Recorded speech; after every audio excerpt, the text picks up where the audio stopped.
Chasing Prophecy Radio, where we discuss the unidentified, the unexplainable, paranormal, conspiracies, and much more.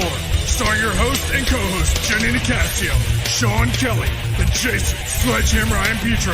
Brought to you by UPRN Network. Now for your host, Jenny Nicasio.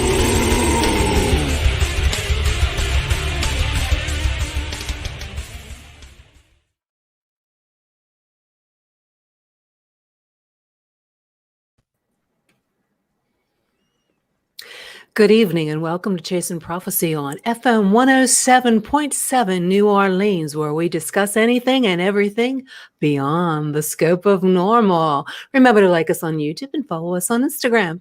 I'm Jenny Nicasio along with Sean Kelly and Jason I. and Petro. Happy Thursday, boys. Happy Thursday. Boy, I just love that intro.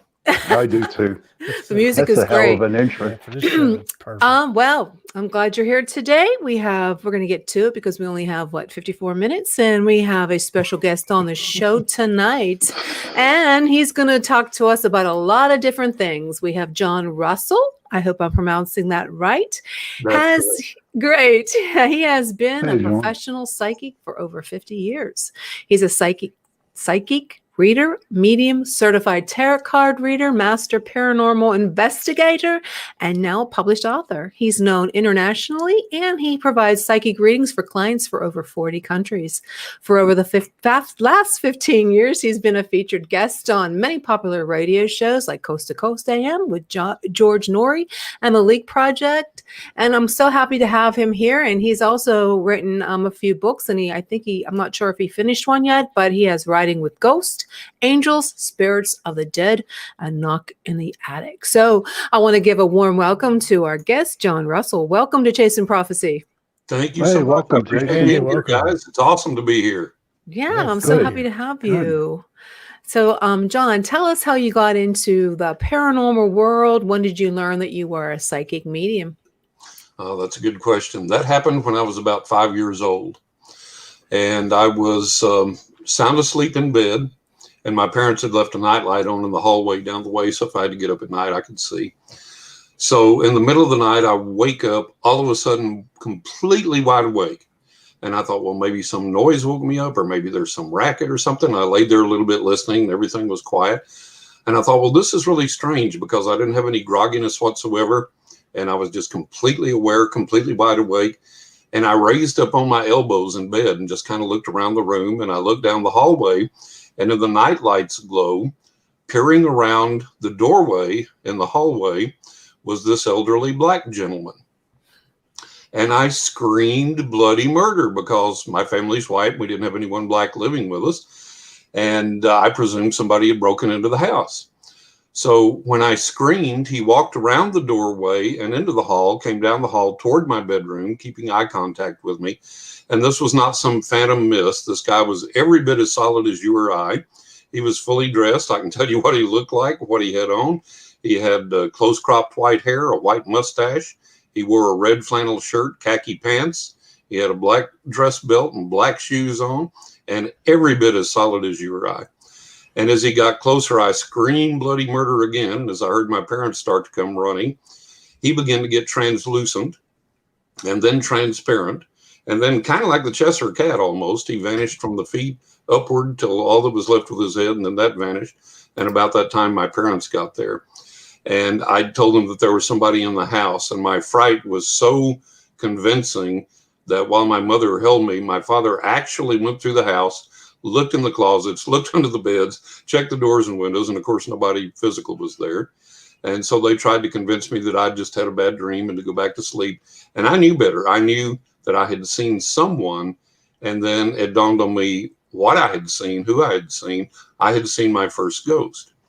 Now, that elderly black gentleman came for one purpose, and that was to open up the portal to my experiencing to date way over 1,000 physical paranormal manifestations, and then to also activate my psychic gift.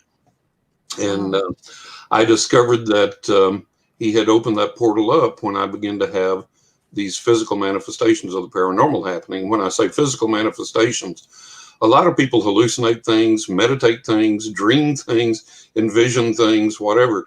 these are things that we've caught on camera. We've recorded them. We've video recorded them. We've audio recorded them. We've caught photographs of them.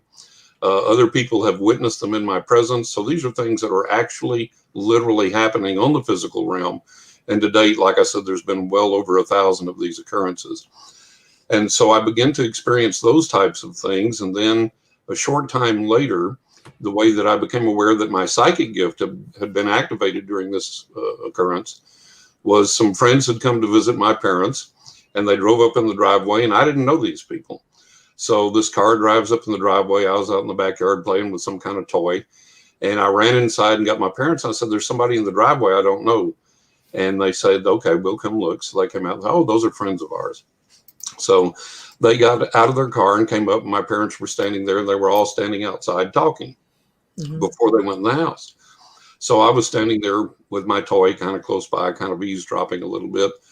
And all of a sudden, I had this epiphany, like this vision. And I looked up at these people and I said, y'all just went on vacation. And I said, you took that car that's sitting in the driveway. You drove that car. And I said, you don't have kids with you today, but you have 2 kids, and you took those kids with you on vacation. And their eyes are all of a sudden starting to get wide. And I said, and you stayed in this hotel. It had 2 or 3 stories, and it was painted this color. And it had these trees that looked like this in front, spaced at regular intervals. And then around back, the pool area was blue with white chairs around it. And the guy was just kind of had this weird little smirk on his face, kind of bug-eyed. And he was kind of like looking back and forth at my parents like, what in the world? And the woman, her jaw was agape. Her eyes were bugged out. She was looking at me like I had cobras growing out of my head. And she looked over at my mom and dad and said, how the hell could he possibly know that? And they said, what do you mean? She said, how the hell could he possibly know this? And my mother said something like, well, you know, kids in their imagination. She said, kids in their imagination. She said, that's exactly what happened. We took that car with our 2 kids, went on vacation, stayed in this hotel that looked exactly like he described with the pool area and everything. And that's what we were coming over to tell you, was about our vacation. How the hell could he possibly have known this? And my dad was like, John, go play. And I was like, yes, sir. Nice to meet you folks. And off I went. And needless to say, they never came and visited my parents again. So that was when I discovered that I had the psychic gift, that I could tell where people had been. I could predict their futures accurately. I could have insights into their minds, their thoughts, their feelings, their circumstances. And then it grew from there. That's amazing. Wow, that's, yeah. Well, John, let me ask you this question. Sure. Being in the paranormal field and being intuitive and sensitive and psychic, I don't like that word. That's my own personal choice. Sure. Did you ever think about why Spirit sent you that black man? I know for your psychic abilities, but did you ever second guess yourself, or did you just continue going at it? Good question. Yeah, no, I never second guessed myself. I realized that he had come for that purpose, to initiate all this. Okay. And so I embraced it. And not only did I develop naturally, but from an early age, I had a real curiosity about everything religious, paranormal, spiritual, psychology, parapsychology, everything. So in addition to my gift developing normally, I studied everything on the planet that I could find from a very young age. And by the time I was 12, 13, 14 years old, I had read through an amazing amount of books and teachings and literature and all this type of thing. And my quest was, let's discover the truth. Because there's a lot out there in religion that does not work. There's a lot in the paranormal that does not work. A lot in spirituality that does not work. Sounds good, but it doesn't work. And so my big deal was, let's find out what does work and what doesn't work. Let's discard what doesn't work, keep what does, and see if we can make it even more accurate, even better, even stronger. And so that's been my life's mission all the way through. And that's why I also became a paranormal investigator. Was I wanted to investigate everything I could, see what I could learn from it, and see what insights it could give me and how that could help me grow so that I, in turn, could help others. So, Jason, your thoughts? Yeah, I wanted to kind of feed off of Sean's question a little bit. Sure. So when you started to realize you had this gift of psychic abilities, do you think that that's something that people are born with, or do they, like you encountered that spirit? Is it something that happens like, a spirit comes to you and it activates it, or Right. do you think it's Right. just all natural? Like you have it, but this person doesn't, but this person might be born with it, or you know what I mean? Like, I do, Jason, and that's a good question. I think that everybody is born with some degree of psychic ability. Now, to clarify that, it's like some of us, well, all of us are born with some musical ability, and some of us will sit at the piano and as far as we'll ever get is chopsticks. And then somebody else will be Horowitz, right?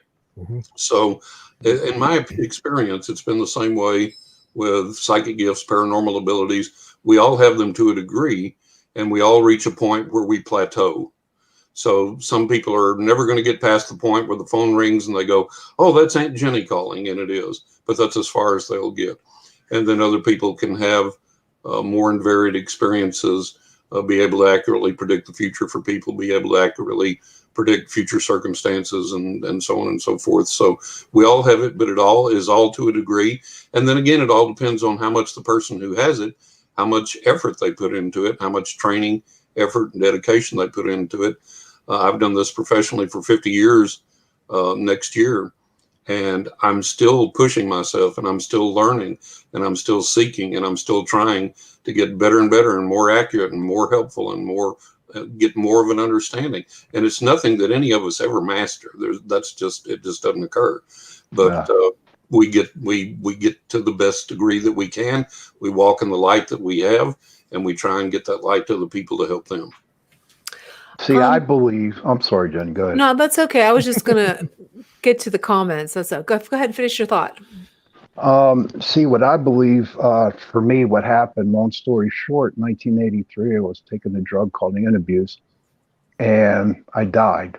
Okay. And I was pronounced dead for 10 minutes.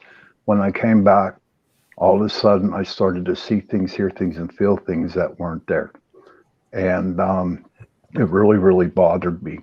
And then a couple of years later, I mean, I went to priests, I went to ministers, I went to pastors, because I couldn't figure out what the hell was going on here. And then I realized someone very dear to me in Florida said to me, she goes, you're considered a walk-in. And I said, what the hell is a walk-in? And she told me, she said, whenever something drastically happens to you, or you actually had a near-death experience, your old spirit leaves your body and a new one jumps in. And then when I heard that, then I started to put two and two together. But what's crazy is that I was 21 years old when that happened. And, I can't remember my childhood. I don't. It just comes back in spurts. It's not like I knew where, school and my friends back then. Right. It's just like whenever that happened, it was like my past was, erased. Is that anything happened to you like that? No, it never has. And I'm familiar with the concept of walk-ins. I'm not sure that I entirely buy the concept of walk-ins, but I think that a lot of times when we undergo traumatic experiences, that it does activate our psychic gifts. People have been struck by lightning, become psychic. People like you have had died for a while, come back, their psychic gifts are activated. A lot of other things. People get in car wrecks and all of a sudden they're psychic. So that I understand. The concept of walk-ins is a little out there for me. I think that maybe what happens is that people undergo trauma, and maybe certain parts of their memory are somehow impaired a little bit from that trauma. And I don't think maybe it's necessarily another spirit or another soul in there. I still think it's you, but you may just not be reconnecting with everything that was there. So that's my take on it. That, and we'll go down to Starbucks and shell out $5 to get a cup of coffee. But where do you live? We'll go. Yeah, there you go. Well, John, we have Brad Roberts in the audience, and he wants to know, how do you check a place for ghosts? How would you check a place for ghosts? Well, what I do, I'm very, very sensitive to those on the other side, and so when I go there, I can always immediately pick up on if there are spirits there or not, and if they want to communicate. I usually don't use many instruments. I don't use EMF meters that much. I don't do EVP that much. I've got ghost boxes. I've got recorders and things, but I don't use them all that much. Um, and the reason for that is I don't have anything against them at all. They're valuable tools. But in my mind and in my way of thinking, I carry on complete two-way conversations with these ghosts, Hmm. with these spirits. And they're long and they give me information that can be validated, for example. So for me to use EVP and I might get 3 words and we have to play it 15 minutes to agree on what it says, that's regression for me. Okay. So, but the reason I kind of started doing that a little bit more was when I shot a TV pilot for the History Channel. My producer said, which unfortunately never aired. My producer and I became friends, and we continued to work on other TV projects. And he said, "Listen," he said, "would you do some EVP for me?" And I said, "Well, why would I do that? Because that's a regression for me. I have Mhm. two-way conversations with these spirits in my head, as you know from shooting the pilot."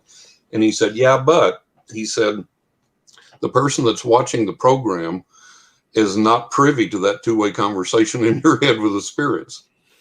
But Yeah. if they hear, I'm here on the recorder, oh, Mhm. wow, did you hear that?" And it gives them something they can hang their hat on then. So I begin to understand that. So I kind of use it in that manner. But for me, if it's just myself and it's somebody that already has experiences there and they're not needing something that evidentiary, I usually don't use any equipment. It's just me. He also asked he's commenting saying the last 2 nights it has sounded like someone else was walking around the upstairs, but I'm the only one home. This Right. isn't the first time this has happened. Um, and I've never heard voices of any kind. My Mhm. building was built around 1900. I don't know the history or if anyone died in the building. So Yeah. that's what he had to say. Yeah, let me address that real quickly.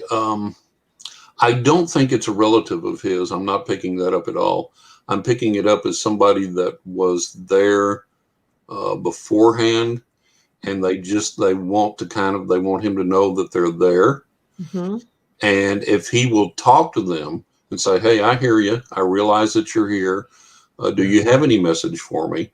And then be receptive. They may give him something and tell him to ask them to watch over the property and to watch over him, because they will do that.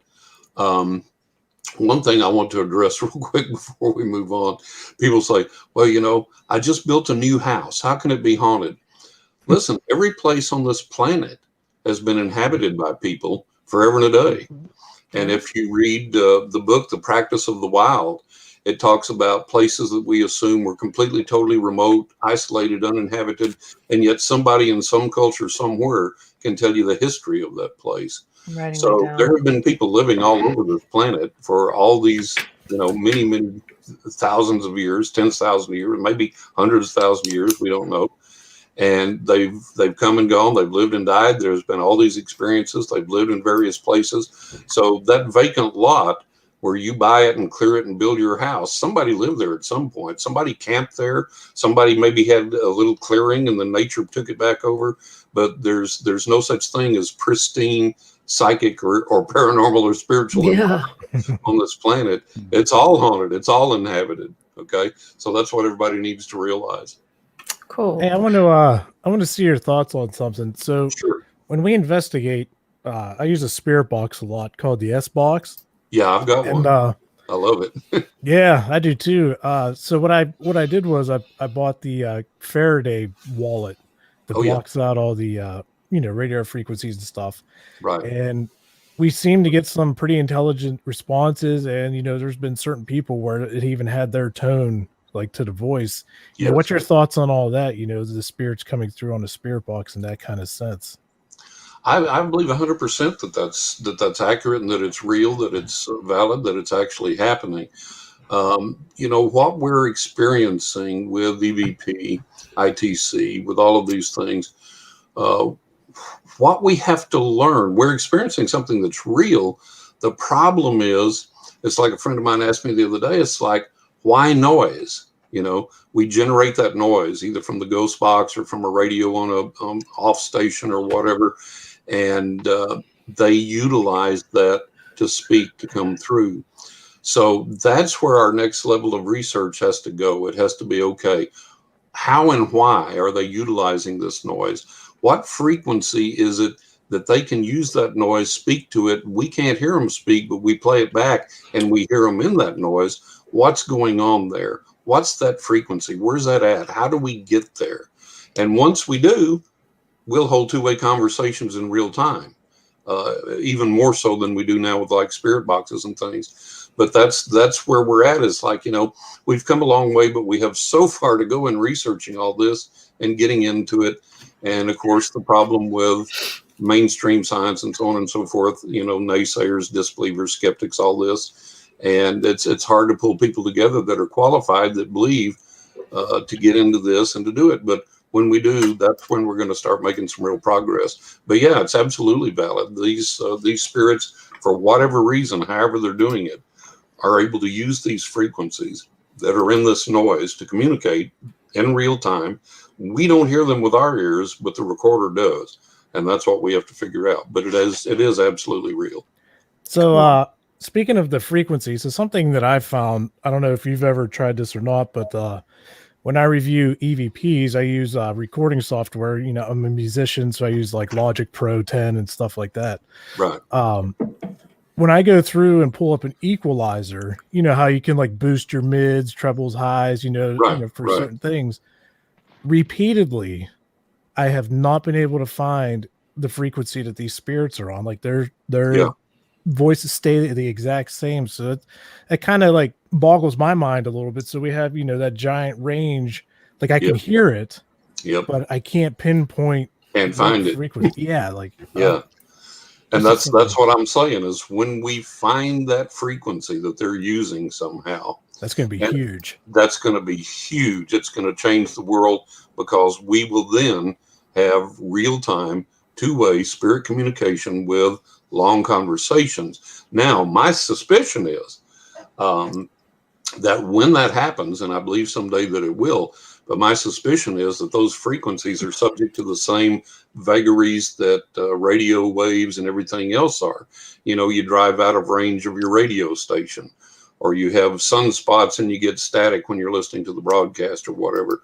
And I had a friend one time that was a ham radio operator, and we would go to his house. I grew up in West Texas. We would be in West Texas, and on a good night, when all the conditions were perfect, we would talk to somebody in Australia, and it sounded like they were right in the room. And we'd have a 15-minute conversation. And then the next night, he could barely reach somebody across town. And so I suspect that a lot of that is we're going to find a lot of that that we have to overcome when we get to the point that we can have that type of two-way communication more reliably. I suspect there will still be that interference there to overcome. So we have a long way to go, a lot of research to go. Very interesting. Yeah. John, tell us about your experience you had in a haunted house with your wife in upstate New York. Oh yeah, we had, well, wherever I go, the paranormal follows me. I'm like nectar to the butterflies or the bees or whatever. And so she had already had some paranormal experiences there as well. And then when I moved in, of course, it magnified things, intensified things, and we had some really incredible, really marvelous experiences there. And a lot of these I write about in my second book, Knock in the Attic, and it's titled that because shortly after I moved in, I went around and I made sure all the doors were secure. We changed some locks. We updated the alarm system, changed the code, so on and so forth. So we had a completely secure house. And even when the alarm wasn't set, we had the chime on the doors or windows that would chime if anything was open. So we're sitting there one day, and this was a 2-story house with a basement and an attic. And from up in the attic, we hear this loud knocking, like somebody's got a hammer and they're beating on the floor. And my wife looks at me and I look at her and we're like, okay. And we know we're home there by ourselves. We know there's nobody else there. No chime has happened. We keep the doors locked. We know nobody's come in. Mhm. And why would they come in and run upstairs to the attic? So I'm like, okay, I'm going to go check, see what in the world's going on. So to get to the attic, it was on the second floor. And you went down the hallway and the door to the attic was actually in the bathroom. This was a 200-year-old house. And you opened up that door, went upstairs into the attic, which then stretched the length and width of the house. And so I went up there, and it was ice cold. And so I knew spirits were there, and I looked around. There was nothing there disturbed. And I said, okay, I hear your message. I know you're here. Do you have anything for me? Do you have anything to tell me or to tell my wife or whatever? And I got nothing. So I was like, okay, well, we hear you. You're welcome here. We appreciate you being here. So from that point, it developed to the knocking becoming so loud that the neighbors would hear it in their houses or when they were outside. Mm. And I went around the house, looked for anything loose. I went again to the attic, inspected everything. There was nothing that could account for the noise. This would happen when it was completely still, no wind, all that type of thing. And it got so bad that like the neighbor came over one time. We had this delightful restaurant and bar right across the street from our house. We lived in kind of a semi-business area. And I would walk over there and eat and drink and sit there at the bar. And so our neighbor come in, she came up and she said, what in the world are y'all doing over there? Are you remodeling or something? And I said, why? And she said, all that loud knocking and banging I hear. And she didn't know that I was a psychic. She didn't know what I did. And she was kind of the town gossip, I guess. So I told her, I said, yeah, we're having some remodeling done and some work done. And she said, so late? And I said, well, sometimes that's the only time the guy can come. So I passed it off that way and she kind of, okay, whatever. So this knocking continued and it got to the point that it sounded like somebody took a sledgehammer and was banging against the rafters. That's how loud it got. And when it got to that point, I went up and I neglected to mention there was a pile of lumber up there laying on the floor against the wall. And when it got that loud, I went up there and the pile of lumber had been moved away from the wall, which is astonishing in itself. And underneath the lumber, then, I presume, laying there on the floor was this little lace heart, about 2 inches by 2 inches, and old, very, very old lace. And I saw that and I said, well, thank you for this gift. And whoever left this, I bless you and I hope you're well. And I pushed the lumber back, took the lace heart, which I still have today with some other reports I've been given. And when that happened, the knocking quit and never happened again. That's a fascinating story. It's cool as hell. It was amazing. Yeah, it was really great. So, John, I think go you're ahead. like this one. Well, my personal house is haunted. Sean could validate this. We've had everything from poltergeist to residuals. But something that's really cool, and I have video footage from over the years, is at random, my front door, which is very, very heavy, will Undead Bolt and swing open, usually like 3 times 45 minutes apart, just a random, the most recent was, I think, like 2 months ago. And, we catch it on cameras. We have cameras in the house and, it's pretty cool, but we can never figure out who it is or, exactly, we try all kinds of things, but I think it's just like a residual. Well, let me tell you too, I think sometimes, Jason, that, I say the other side has 2 modes of communication. One is, listen to me, this is going to save your life, which I've experienced many times. Or you need to do this, here's some guidance for you, or whatever. That's one mode of communication. In other words, what we would term meaningful communication. The other form of communication is, hey, I'm here. Just want you to know I'm hanging around. Right. And that's it. Nothing more important than that.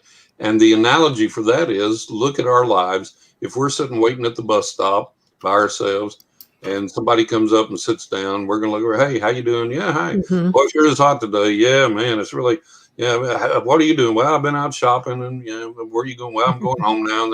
And that's it. We're just connecting with another human being, making small talk, just getting that compassionate interchange of energy that we need to survive. And I think a lot of it is the same way with spirits. Are just like, hey, just want you to know I'm around. I'm here. Just letting you know I'm dropping in. And some of those spirits choose to stay with us for a while. And some of us kind of pass through. They kind of come along and, okay, here I am, and I'm going to hang around a while, and now I'm gone. And I've had a lot of spirits that have stayed with me, spirits I know and recognize since I was a small child, and are still with me to this day. And then I've had others that have kind of come into my life as I've moved and have stayed with me. And some have come into my life then and then have left or stayed behind when I moved. So I think a lot of it's just, hey, we're here. Yeah. Yeah. Hey, John, I have a Text question. messages from the other side, if you will.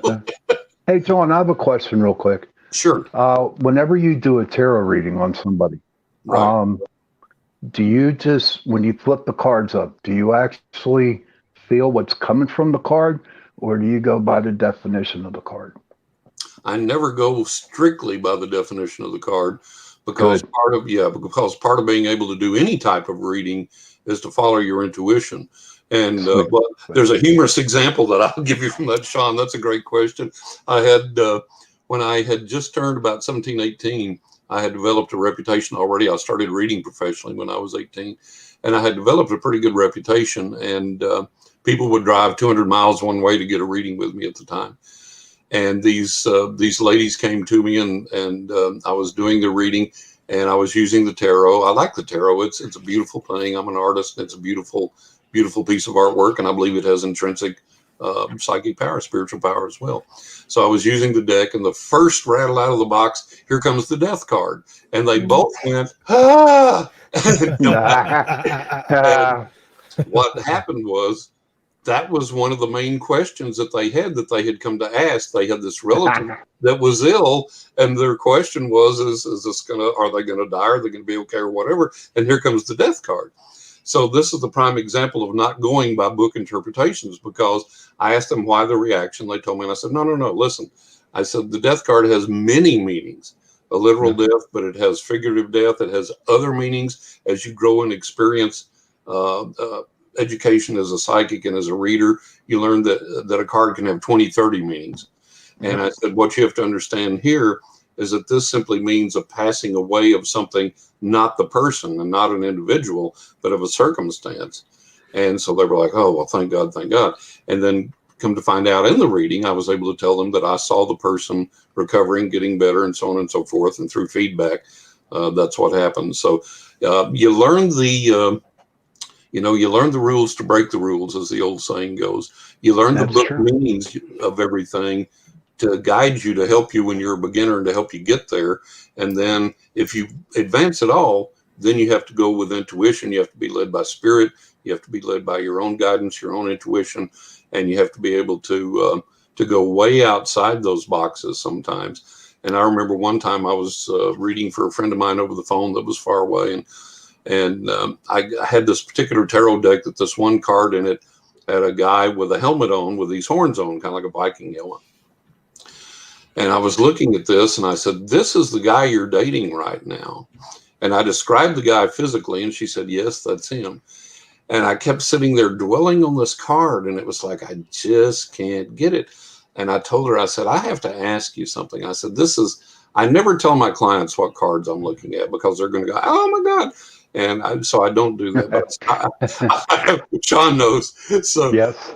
I have to tell you this, and I have to ask you this question. I said, I'm looking at this card, and this guy's wearing a helmet, and it has horns on it, but the horns look like teeth. Why do they look like teeth to me? And she laughed so hard she couldn't even talk for about 30 seconds. She goes, the guy I'm dating's a dentist. Oh, okay. That's crazy. Yeah, So that's cool. you have to have that flexibility in the readings. You can't go in with this mindset that this is going to mean this. Sometimes it does. A lot of times it doesn't. So. Can you do something without cards? I mean, if I say, okay, what's the next guy I'll be dating? Oh yeah. I knew sometimes I knew it. Yep. Sometimes we were placing bets. Sometimes I put the cards out and never even look at them. So yeah, I can do readings without cards. I do investigations without any types of things. But let's see, Jenny, for you coming up, since you asked, there is going to be a real good romantic opportunity for you around September, October this year. So not that far away. Ooh. Now, this is going to be something that if you miss it or mess it up or whatever, it's like, well, John told me September, but I met this really hot guy that he's he has a great beard and he smells great. So I'm going to forget John. I'm going with this guy. Yeah. We can blow our predictions, right? Even if they're accurate, we can miss them. But your next romantic opportunity comes around September, October this year, and be aware and open to it. Be more emotionally vulnerable than you would normally be. Okay. Because you have a pretty good ability to project a persona, okay, to guard yourself, to put the walls up. Oh, yeah. And so you need to be a little more emotionally vulnerable than you would normally be. Not naive, not gullible, not you understand what I'm saying. And look for a person that immediately connects with you on that intellectual, emotional, spiritual level. And then everything else, all the physical, all the fireworks, everything else comes after that. That's There you go. Oh, there we go. Yeah, that's going to be the first opportunity. Anything in my career? Steady as she goes for a while. Am I setting off any vibes? Jason, you are. You're a character, man. I just all of you. I love all of you. You're all terrific. You're all great. I wish we could all sit and drink beers.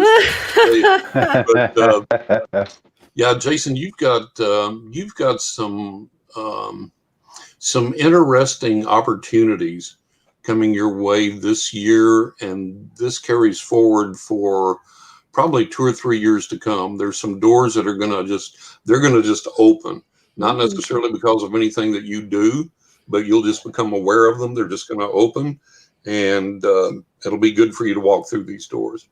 Wow, that's really interesting because there's some things in the works right now. Yeah. That I'm just waiting on to progress to the next level. And then you said like 2 or 3 years. I actually have a plan for something. There you go. In 2 to 3 years. There you go. That's really cool. So that's and like I say, the doors are going to open. You just got to walk through them. You just got to keep doing what I'm you're ready. Doing. Stay focused. Don't get distracted, and don't settle. Right. Don't settle for less. Don't let somebody talk you down out of what you want to do. All right, my turn. Thanks. All right, let's go, Sean. My turn. Let's go. My turn now. Now, I don't want no questions. I just want to see what you feel about me. What's going on? Please. John, you have a marvelous energy about you. You're so empathetic, and you have the depth to you, and you have this, there's this pain there, like a lot of us experience that have done spiritual work and have reached out and have seen the things that people go through and the things that we've experienced ourselves. And there's times you question that, and you question yourself, and you second guess yourself. And you say, well, am I really getting this right? Should I really, am I contributing anything? Should I be doing this? And the answer is absolutely yes. The second guessing of yourself comes from not being able to make the difference that you always want to make. And so when that happens, you look at yourself and say, well, did I fail? Do I really have the depth of gift that I think I do? Am I really making the difference that I think I am? And I understand that, but the answer is yes. Look, we can't change people. What we can do is give people tools, and we can show them how to use those tools, but then it's up to them to put them into practice. So don't ever feel like a failure when you've done something for someone and it's flopped. That's on them. That's not on you. Does that make sense for you? Makes a lot of sense. Thank you, Very interesting. So right. getting back to other things. Yes. What are your feelings on crop circles? I believe that they are. Now this gets really complicated because I wrote about this. And, and writing with Ghost Angels and the Spirits of the Dead. I think that some of them are caused by alien presences, by UFOs. And others, I think, are caused by this intelligence that we do not know who or what is yet, and we don't completely understand yet, but that it does communicate with us, as in the example of in my book, where I asked for that to happen. Now, what happened was I had read a book by a noted crop circle researcher, and he had done this experiment. He said, well, if these are made by intelligent beings, we should be able to somehow communicate with these intelligent beings. And I thought, well, that makes sense. And he said, okay, he's looking out his office window and he has this patch of grass. And he said, I want this shape to appear in this patch of grass within a certain amount of time. And it did. And I thought, wow, okay, there we go. So I got to try this.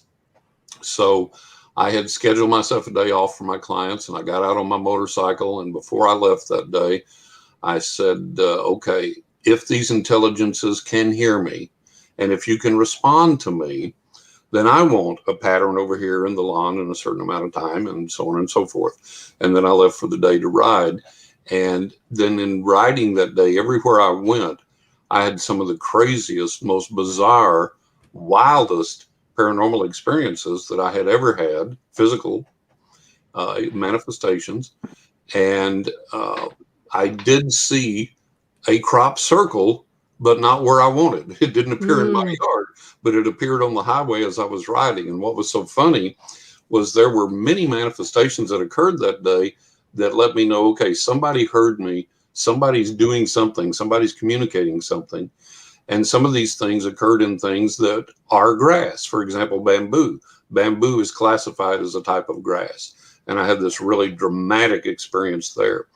But then when I was riding from one state park to the other, as I was visiting state parks during the day, one thing that had happened here, I live in Florida, and Florida is like one of the windiest states on the planet. It's really crazy. When we moved here, I was amazed at how windy it is. And it can be a beautiful, clear day, blue skies, sunshine, no storms around anywhere, and the wind will blow you off the bike. So what was amazing that morning, in all these parks I had gone to and all these experiences I had had, there was not a leaf stirring on a tree anywhere. It was absolutely, totally, completely still, which made these manifestations even more amazing. And that struck me odd. And the only wind that day, and I realized it when I saw it, I was riding my bike to the next state park, and over in a patch of grass by the road, all of a sudden, this wind came up, kind of like a dust devil or something, and it flattened this grass into a perfect circle as I rode by. And I was like, oh, there's my crop circle. Didn't come where I asked for it, but there it is. And so I do believe in the reality of them. And it's like everything else. We're not sure of who or what the intelligences are behind it, but they can and do communicate with us. And it's more research that we have to get in depth into to really figure out. Yeah. Getting back to the UFO and crop circles, what are your feelings on all the recent reports on the news about the UFO videos that the military have and the Senate's going to be doing that reports? What are your views on that? Well, look, we all know they're real. You know, I've had experiences up close, personal, and daylight with witnesses, and so we all know that they're there. I think most of us have realized that they're there. They're real for a long time, and we realize that our government has put a snow job over on us. As far as the videos have come out, yes, they're absolutely authentic, but what they're doing is spoon feeding us the blurry, low res. Yeah, Sean. Yeah, very much. Yeah. Yeah. And I saw the other day someone that I know is completely credible, talking to someone that I know is completely credible, state that they have 4K high-res photos of these crafts 50 feet away from the fighter jets. Okay. Real quick, we have a caller. Okay. Let's see if I can turn the volume up. Go ahead, Kelly. Kelly, can you hear us? Kelly, can you hear us? Go ahead. Yes. Can you hear me? Yes. Go ahead with your question. So I just had a question just relating to like the readings, like what my future predicts or anything like that. Okay. We've got such a short time here, so this is going to be the down and dirty version, you know. But You may not be planning this or it may not have dawned on you, but I would consider a move within the next year or two. There needs to be a physical change for you, and a move looks like the really appropriate, really great thing for you to experience. And there's something there that you need, that you're in a rut, you're not achieving what you need to achieve. And somehow the key to that is either more education, like going back to school, or stepping up into a different field, like moving up into management perhaps, or doing something of that nature. There has to be some type of progress, some type of promotion of yourself there, but really consider the move. Does any of that make sense for you? A move, Kelly. He said that you should, you might be considering a move. Is there any other questions that you have? Kelly, you still there? Did we? I think we lost her. her. Kelly? Yeah, that makes sense. Oh, good. There's a little bit of a delay, so I apologize. There's a little delay. Is there any other questions you have? Do you see any kids in my Any future? kids in her future? Yes, one. One? There. He said he sees one child. 12 of them. 12? Gonna beat the African woman out for the world record. 12. Yep. 12 kids. 12 kids. There you go, Kelly. After 10, you don't have to pay taxes on anything. Yeah. Yeah, there you go. Okay. We have another caller coming in. All right. Okay. Let me get that. Hello? They must have hung up. Hello?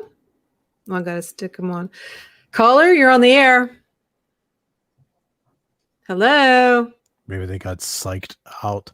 I like that. Caller?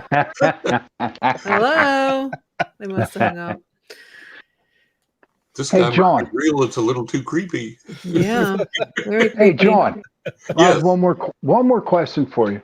Sure. This is for our viewers out there, our listeners, everybody. Okay. What does the message that Spirit has for us today? That is a very timely and a very good question. The message that Spirit has for us today is compassion is number one. Getting the truth out is the right there with it. And I think the main thing right now, above everything else, is that we have to realize that we have to band together and we have to work together. Egos have to go. Dogma has to go. Ritual has to go. Tradition has to go.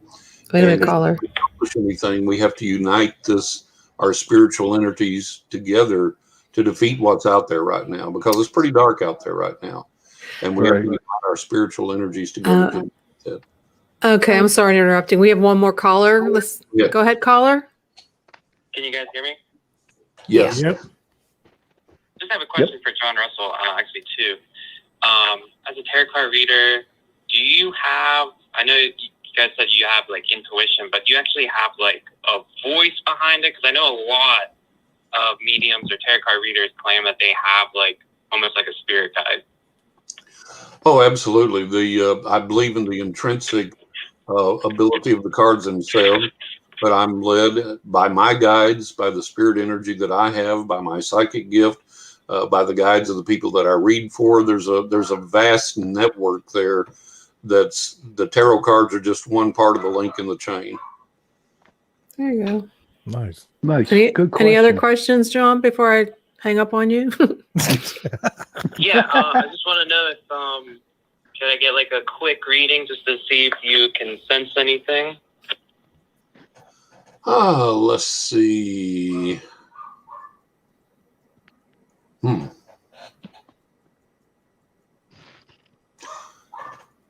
I don't. It's really strange. There's this like this kind of void around you right now, where like, and let me explain that a little bit better. What I'm saying, it's like it wouldn't surprise me if you just completely pulled away from the life you're living and went off and did something completely different. It's like there's almost this disconnect there with you. to just, people say like, man, I want to do something else. I want to go someplace else, be something else. I just want to leave it behind and go. And that's almost the feeling that I'm getting around you right now. And I think if you do decide to do that at some point, it'll be good for you. That change of pace would be good, and you can kind of reinvent yourself and kind of really connect more with what you feel like you really are called to be and what you really want to be doing, and exercise some of those creative gifts and things that you have inside. Does that make sense for you? Does that make sense, John? He must have hung up. John went away. Dang. Why He'll did they probably hang up on you? I don't know. Oh no, maybe it's the delay. Maybe it's Could delay. be. Yeah, there's a delay from the broadcast to the streaming services. Right. Like 3 seconds, isn't it? No, it's more than that. Yeah. Well, he can go back and listen. There you go. Okay. Yeah. So do you have anything? What do you think about anything for 2021 this year? Since you're a psychic for the nation, do you see anything strange? 2022, anything like that? Oh Lord, 2020 and 2021's been strange enough and weird enough. I think I'm going to be real disappointed in what the government presents us as far as disclosure. I think that there is the opportunity for us as the year progresses, though, to kind of press things forward and maybe on our own develop something or discover something in that regard. I think that now that everything's opening up, people are getting back together. This is a great opportunity for us to raise our spiritual consciousness together, reconnect, like I was talking about, group together, get our power back together, and start fighting some of the darkness that's out there and get back on an even keel. It doesn't matter what your political persuasion is, because I think both parties always abandon us. One may be better than another for a short period of time, but it's like I always tell everybody, it doesn't matter who you vote for, go see what the price of milk is at the grocery store.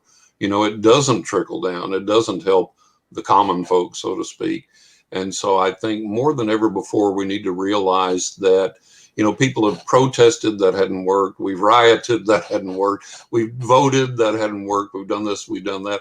But you know what's missing in all of this, and the voice that's missing in all of these things? The spiritual power. When we come together in a meaningful way, link that power up and release it and use it. And you have to learn how to do that. It's not automatic. Mm-hmm. You don't open the prayer book and go blah, blah, blah, blah, blah, amen, and close it, and things change. It doesn't happen, right? But you have to be taught how to do that. You have to learn how to work together and to release that power. And that's where our hope is. And what's been absent in all of this, you don't see any of the big spiritual leaders. You don't see any of the churches. You don't see anybody coming out and saying, hey, we got this. It's okay. And so there's this big lapse there in our spiritual life. And we need that reintegration. We need that reawakening, but we need it in a meaningful way that works. Like I say, you don't open the prayer book, read it, shut it, everything's okay. You don't get out the tarot cards, lay out a spread and go, okay, I'm good now. It just don't work that way. It takes learning, understanding, the ability to practice these things. And there are some people that have the ability to connect with this, to utilize this, to make this happen. And there are some people that just don't. And the people that have the ability to make that happen need to get together and focus, and we need to start working on making this thing better.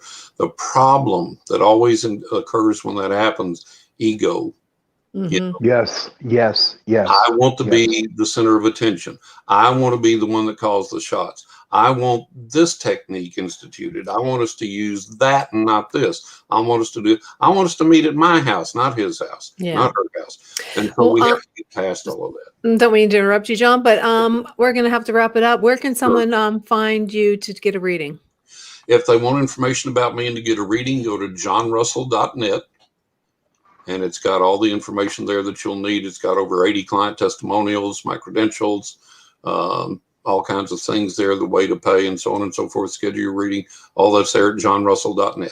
Great. Well, thanks again, everyone, for joining us tonight. It was great to hear you. So make sure you like us on all the platforms. It was a great night. Thanks again, John, for Yes. joining Yes, us. thank you, And Oh, it's John. been delightful. Thank you, John. I appreciate Very it nice so Thank much. you. talking to you. Thank you. thanks for joining Chasing Prophecy. Have a great night, everyone.